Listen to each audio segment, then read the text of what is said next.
yang dibangun berdasarkan informasi tinggi dan diameter pohon. Jadi kalau kita punya data jenisnya, tingginya berapa, diameternya berapa, kita masukkan langsung kita dapat, oh karbon tersimpan di mangrove itu sekian ton gitu. Nah, kalkulasi-kalkulasi itulah yang dimasukkan ke dalam poligon tutupan lahan yang kita miliki. Jadi kita sudah punya nama tutupan lahan, kita tinggal add tabel 1, add field 1, kita masukkan potensi atau faktor emisi per hektar. Faktor emisinya masuk, kita bisa menambahkan yang namanya potensi emisi, tambah fill lagi potensi emisi. Nah, kalau C, karbon, nah selama ini harus kita bedakan antara istilah karbon dan karbon dioksida. Itu dua hal yang berbeda tuh. Banyak narasi yang salah di berbagai literatur dan seminar itu tentang emisi karbon. Nggak ada yang namanya emisi karbon. Yang benar adalah emisi karbon dioksida. Jadi emisi karbon itu tidak ada. Yang benar emisi karbon dioksida. Karbon dan karbon dioksida itu dua hal yang berbeda. C adalah atom, CO2 itu terdiri dari satu atom C dan dua atom O menjadi senyawa CO2. Nah, jadi kalau kita, ini sedikit ke kimia, ini saya kasih preview saja. Kalau kita sedikit ke kimia, C itu atomnya 12, oksigen 16. Jadi kalau CO2 itu nilainya 44. Kan satu atom C, dua atom O. 16 dikali 2, 32. Ditambah dengan 12, 44. Kan gitu kan. C-nya itu adalah 12. Jadi, angka konversi C ke CO2 adalah 3,667 lah, 3,66. Rasanya sederhana. Jadi 1 ton C yang terikat di pohon atau 1 kilogram lah gitu. Kalau dia terikat di pohon nilainya 1 kilogram, tapi ketika dia menjadi emisi dikali 3,667 tadi. Jadi 1 kilogram karbon terikat di pohon itu ketika dirusak atau dibakar, maka dia akan menghasilkan emisi CO2 sebanyak 3,667 kilogram atau ton CO2. Jadi dengan peta tutupan lahan, kita tinggal tambah fill, masukkan faktor emisi, kita tambah fill, masukkan potensi emisi, kita bisa dapat dua peta yang berbeda.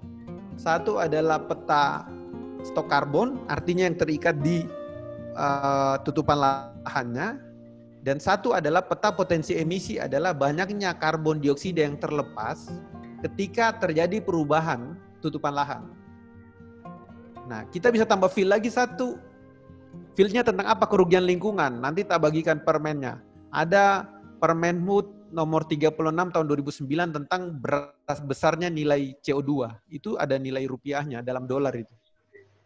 Jadi hanya dengan peta tutupan lahan saja, kita bisa bikin yang namanya peta stok karbon, kita bisa bikin yang namanya peta potensi emisi. Potensi emisi adalah banyaknya emisi gas rumah kaca yang dihasilkan ketika itu dirusak, dan kita bisa buat yang namanya peta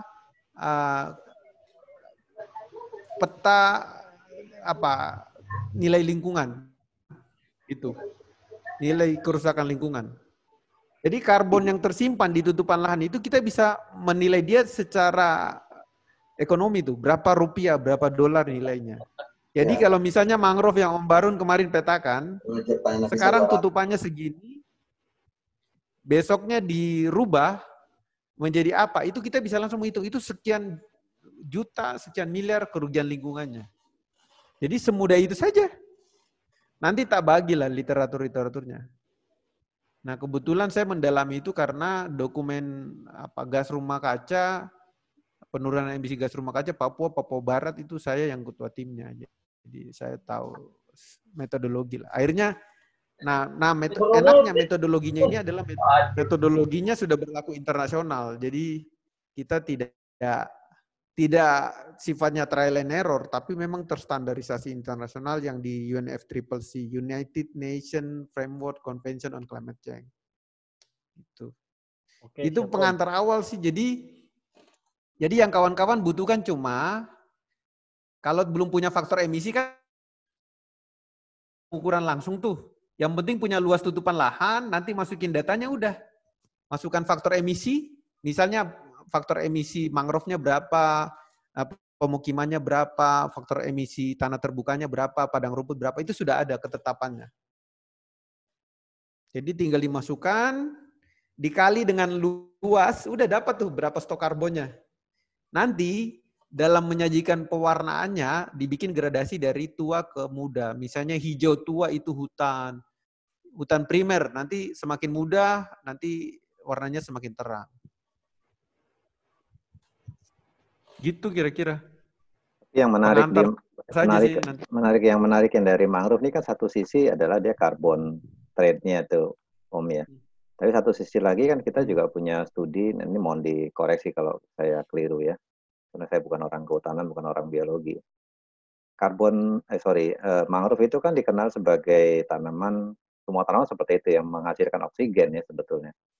Kalau saya baca literaturnya, mereka menghasilkan oksigen cukup besar. Nah, untuk daerah-daerah yang sense of belonging-nya berbeda, contohnya saya di Jakarta nih, itu sangat krusial sekali bahwa menghasilkan oksigen di tengah hiruk-pikuknya polusi Jakarta ini akan jadi suatu yang berharga sekali. Itu juga kepingin sekali saya dapat gimana caranya kita bisa menghitung selain karbon itu, Om. Gampang, Om. Kalau mau menghitung oksigen itu gampang juga. Kan menghitung banyaknya stomata per penampang daun masing-masing jenis mangrove itu kita punya datanya. Tapi kan gini kira-kira nih, konsepnya sederhana. Kenapa kalau saya selalu mengajari mahasiswa saya tentang pemanasan global itu sederhana. Menggunakan bahasa yang paling sederhana. Bagaimana kita membuktikan bahwa CO2 itu bisa meningkatkan panas bumi. Bukan panas bumi dalam ini, bisa meningkatkan global warming. Bagaimana membuktikan bahwa gas rumah kaca itu bisa meningkatkan suhu udara. Itu pertanyaan kritis tuh. Dan kenapa? Misalnya kenapa terjadi yang namanya pemanasan global? Analoginya sederhana sebenarnya. Kalau membuktikan bahwa CO2 itu menghasilkan panas, coba nih, kalau kita di dalam satu ruangan, kita sendiri itu lebih adem. Tapi tiba-tiba 5 orang di dalam lebih terasa panas. Kenapa? Karena komposisi CO2 di udara itu sudah lebih banyak. Orang bernafas menghirup O2, melepaskan CO2. Semakin panas tuh ruangan. Ditambah jadi 10 orang semakin panas. Kenapa? Karena CO2 di dalam semakin banyak. Atau paling gampang menjelaskannya begini. Kalau kita tarik nafas, kita taruh tangan kita nih di depan sini, kita hembuskan, itu nafas kita saja itu terasa hangat itu. Di tangan kita. Coba saja, kita bernafas, kita hembuskan. Itu nafas kita terasa panas. Kenapa? Itulah CO2. Nah, komposisi seperti ini yang dihasilkan oleh nafas manusia, penggunaan BBM, kerusakan hutan, industri, itulah yang terakumulasi menyebabkan yang namanya pemanasan global. Nah, kenapa terjadi pemanasan global? Satu-satunya sekarang lagi dirisetkan plankton masuk juga ya. Tapi satu-satunya sekarang di tutupan lahan yang menyerap emisi CO2 atau gas rumah kaca itu cuma hutan melalui proses fotosintesis. Yang lain tidak ada. Nah, kenapa panas? Karena gini, emisi yang dihasilkan oleh bumi, aktivitas masyarakat di bumi itu jauh lebih tinggi daripada kemampuan hutan untuk menyerap emisi itu. Seandainya misalnya gini, GRK atau diekuivalenkan ke CO2 yang dihasilkan misalnya 1 ton, kemampuan hutan menyerap 1 ton, ini seimbang, nggak ada yang namanya pemanasan global itu. Masalahnya adalah yang dihasilkan bumi lebih banyak daripada kemampuan hutan untuk menyerap CO2. Makanya terjadilah pemanasan global. Nah, dalam konteks nasional di Indonesia, ada 5 sektor yang lagi didalami tuh, Om Bahrun, untuk mengurangi emisi. Nah, sektor pertama adalah sektor namanya, kalau kita pakai bahasa IPCC itu ada AFOLU, agriculture, forest and other land use.